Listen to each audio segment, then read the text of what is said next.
Sa passion, son inspiration journalistique, c'est dans le sport qu'il les découvre. C'est lui qui tient le desk sport de la rédaction. Il est aidé de temps en temps dans sa tâche par Robert Avoto. Lui, c'est Fabrice Ameto-Blona.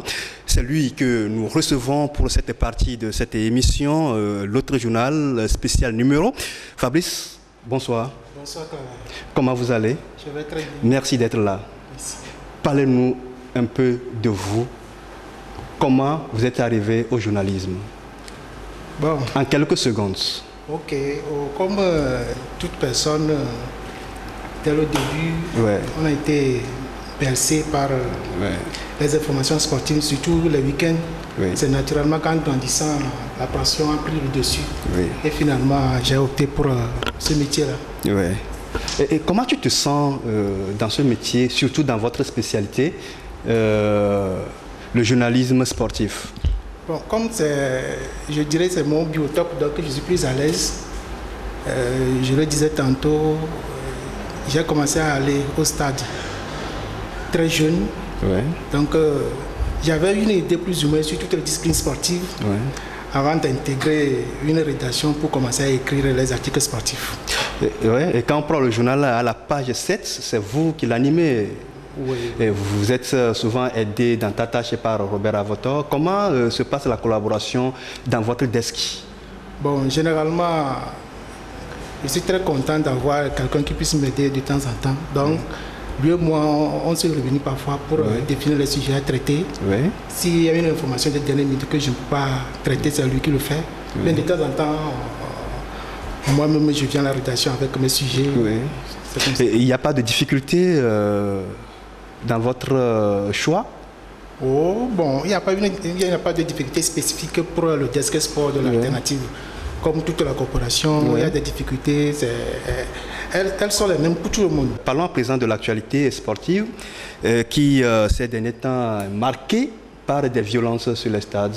Vous avez consacré tant de papiers là-dessus. Parlons de la cause. Qu'est-ce qui peut expliquer ces violences, la recrudescence de ces violences sur nos stades, malgré les dispositions prises par le gouvernement? Et ça ne date pas d'aujourd'hui d'ailleurs. Oui, il faut dire que ces derniers temps, il y a eu un regain de violence sur les stades. Cela s'explique par la fin de la saison qui s'approche. Donc il y en a qui ne veulent pas descendre. Donc il y a certains supporters qui cèdent facilement à la violence.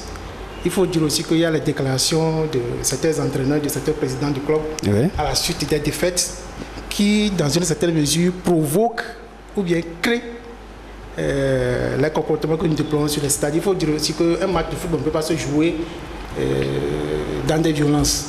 Donc il appartient à tout le monde de prendre ses responsabilités pour qu'on assiste à une fin de championnat heureuse. En termes clairs, quels sont les éléments déclencheurs de ces violences? D'où vient l'acte de violence? Qui la provoque, la violence? Oui, généralement ça provient des supporters, une partie des supporters, ça provient des supporters. Ça provient aussi du corps arbitral, parce que ces derniers temps, les arbitres sont de plus en plus accusés de corruption, de fabriquer des résultats. Donc ça fait que dès le début de chaque match du championnat, il y a certains supporters qui sont braqués. Au moindre sifflet, ils réagissent. Parfois, ils peuvent ne pas avoir raison, mais ils réagissent. Mais est-ce que ce ne sont pas de simples préjugés? Non. Quand on parle de la corruption des arbitres, du corps arbitral? Non, tout le monde sait au Togo que ça existe. Tout le monde le sait. Même quand nous prenons par exemple l'exemple de la deuxième division. Je ne veux pas citer un club, mais il y a un club dont tout le monde dit qu'il est spécialisé dans la corruption des arbitres. C'est ça qui fait qu'il y a certains supporters qui viennent au terrain en ayant en tête qu'au cours de ce match, il y a tel arbitre qui va fausser le résultat. Et justement, d'où viennent c'est la source des préjugés, ça? Oui. Quand vous prenez par exemple un exemple, je te donne l'exemple concret de deuxième division. Où tout au long de la saison, il y a un club qui a toujours obtenu un pénalty. Chaque match. Et ce n'est pas exclu aussi? Bon, on peut parler de coïncidence, mais en l'espèce, tout le monde sait. même si je ne veux pas citer de nom, tout le monde sait que le corps arbitral est gangréné par la corruption. Mais la corruption des arbitres ne peut pas justifier les actes de violence que nous constatons sur le stade. Quels peuvent être les acteurs de ces violences? Parfois on cite les journalistes aussi qui dans leurs commentaires, dans leur analyse, ne sont pas défavorables. Oui, ils ne sont pas favorables, j'allais dire. Nous avons consacré un papier sur les violences. Oui, tout récemment. Et nous avons dit que tout le monde est coupable.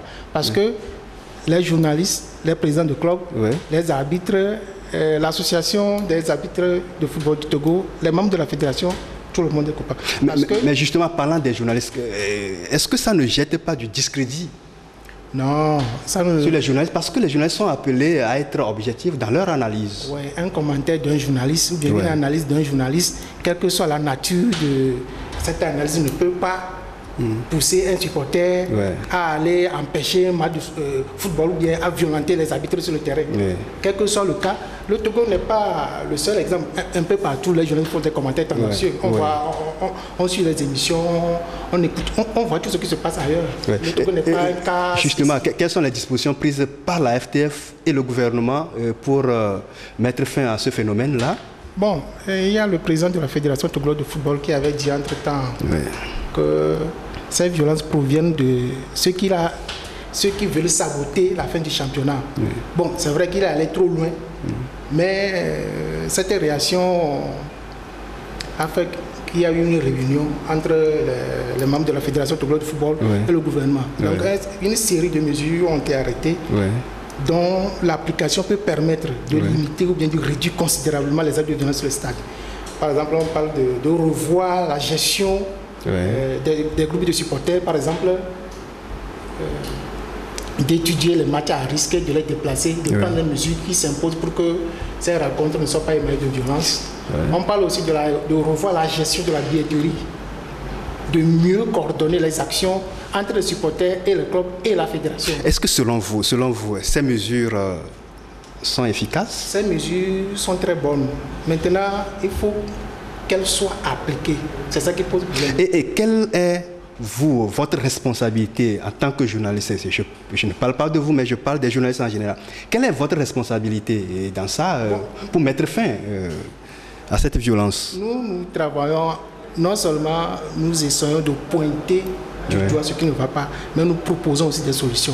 Par exemple, nous avons plusieurs fois appelé les uns et les autres de continuer à sensibiliser les supporters, de leur expliquer davantage les règles du jeu. Parce qu'il y a certains supporters qui agissent parce qu'ils ne comprennent pas ou bien ne maîtrisent pas les lois du jeu. Donc il va falloir mettre un accent sur la sensibilisation.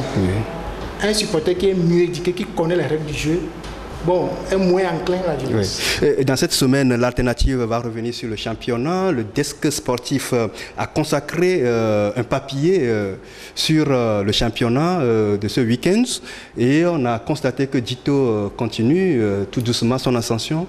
Un mot. Les militaires sont en train de retrouver leur forme. Ils ont fait revenir un ancien de la maison, Oulu Fadé, qui a été un ancien joueur du club et qui coach maintenant l'équipe. Donc, les résultats de cette dernière journée montrent qu'il est en train de mettre en place un système qui fonctionne. Il a ramené, je ne sais pas comment je vais appeler ça, mais une sorte de sérénité dans la maison, ce qui fait que même quand Dito joue mal, même quand Dito est dominé, Dito arrive à se maîtriser et à créer les opportunités jusqu'à remporter la partie. Ça fait la 4e victoire consécutive que Dito... Je crois que Dito est une bonne dynamique. Maintenant, il faut garder le cap pour pouvoir accrocher le titre à la fin. Donc, de façon générale, on peut dire que le championnat togolais a un niveau un peu apprécié, qu'il faut apprécier. Non. Ou bien on est toujours dans l'amateurisme? On est toujours dans l'amateurisme. Donc, pour le moment, on peut toutefois se réjouir de ce qu'il y a une volonté de chaque club de mieux jouer, mais pour le moment le niveau n'est pas encore ce qu'il faut espérer. Mais je crois que il y a le président du comité exécutif de la fédération, le président du comité exécutif de la Fédération togolaise de football qui essaie avec toute son équipe de mettre en place les mécanismes qu'il faut pour que le football togolais retrouve ses lettres de noblesse. Je crois qu'il faut donner du temps pour revoir le championnat avec un niveau appréciable. Mais pour le moment, ce n'est pas encore ça. Ouais. Et vous suivez les matchs de qualification des éperviers du Togo qui vont jouer leur dernière chance. Je crois que c'est le 24 mars. Oui. Quelles sont les chances que les éperviers ont? Est-ce qu'ils ont des chances de qualification? Bon, tant que le match n'est pas encore joué, le Togo n'est pas encore éliminé. Ouais. Le Togo a encore une possibilité de se qualifier pour la phase finale de la prochaine. Mais est-ce que c'est évident? Oui, puisque c'est une finale dans la poule D entre le Togo et le Bénin. Oui. Bien que le Togo se déplacera à Cotonou, au stade Mathieu Kérékou le 24 mars. Si le Togo gagne, le Togo décroche le ticket pour la phase finale. Ouais. Mais si le Togo ne gagne pas, c'est le Bénin qui part. Ouais. Donc, tant que le match n'est pas encore joué, disons que nous avons la possibilité d'aller à la CAN. Et est-ce que le Togo, est-ce que la situation des éperviers du Togo rassure? Bon, par rapport aux résultats que nous avons eus tout au long des éliminatoires, les prestations ne rassurent pas.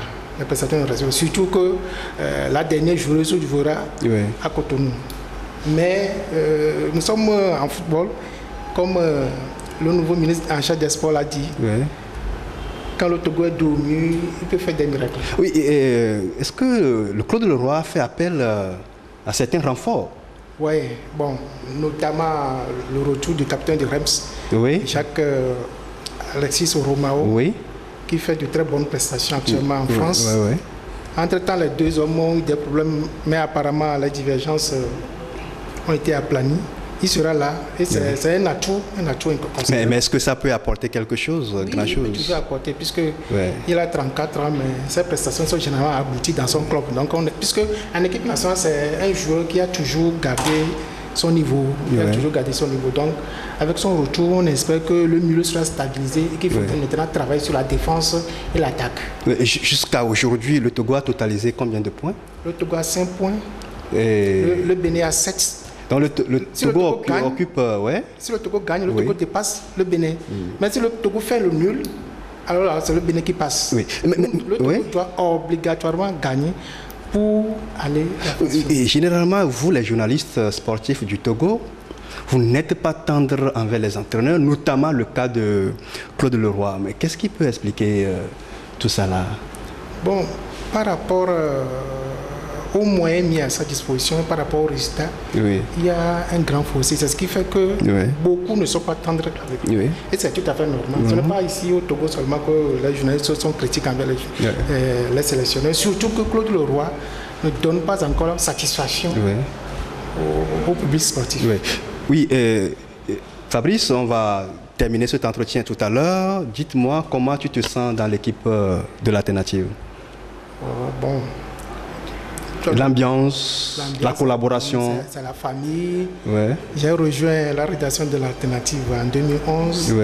Jusqu'à aujourd'hui, je ne regrette rien. C'est une chance pour moi de faire partie de l'équipe. Depuis ton parcours jusqu'ici, qu'est-ce qui t'a marqué au sein de l'équipe de l'Alternative? Bon, il y a certains événements qui arrivent. Mais je crois que la force de maîtrise de notre patron fait que il y a certaines situations qui ne débordent pas. Je crois que c'est ça qui donne envie de continuer, d'ailleurs, malgré les conditions difficiles dans lesquelles nous travaillons. Est-ce que vous rêvez d'un avenir meilleur de votre desk sportif? Qu'est-ce que vous proposez pour l'avenir? S'il y a les moyens, par exemple, il y a des événements, ou bien il y a des activités, ou bien il y a des équipes auxquels on peut consacrer des reportages, des trucs qui ne sont pas forcément à Lomé. Il y a des centres de formation qui sont à l'intérieur du pays, qui font de très bonnes choses, qui ont besoin par exemple de visibilité. Mais s'il y a les moyens, on peut toutefois travailler avec eux. Mais vous envisagez quand même des rubriques? Oui. Par exemple, on peut créer une rubrique sur ce que sont devenus les anciens joueurs, par exemple. Ou bien créer une rubrique pour les femmes sportives. Ce sont des idées qui sont en train d'être mûries. Oui, Fabrice, nous sommes arrivés presque à la fin de cette émission, c'est-à-dire cette partie. Votre mot de la fin? Bon, pour le moment, nous sommes à quelques jours du match décisif des éperviers contre les écureuils du Bénin. Je souhaite que le Togo passe, malgré les conditions dans lesquelles l'équipe se prépare, que le Togo passe et qu'on aille à la CAN. Mais qu'on aille à la CAN pour ne pas revenir avec les comptes non faits. C'est ce que je souhaite. Et justement, parlant des comptes non faits, il y a des détournements, on en a parlé. Tu sais que depuis plusieurs années maintenant, la participation des éperviers est toujours une occasion pour certaines personnes de détourner les fonds mobilisés pour une bonne participation. Depuis là, bon, on ne comprend rien, on dénonce, mais... Ouais, bon, peut-être qu'on peut... Le nouveau locataire du ministère peut rassurer, on espère bien. Vivement, on espère. Merci Fabrice d'avoir répondu à notre invitation pour parler de votre desk, parler de vous, de votre parcours. Merci. C'est moi qui vous remercie. Chers internautes, nous acheminons vers la fin de cette émission, mais il reste une partie. Quand on parle de sport, on parle de culture, et la dernière partie va être consacrée à la culture, et nous attendons ici Anani Gallet, qui est le maître de ce desk. Merci, à tout à l'heure.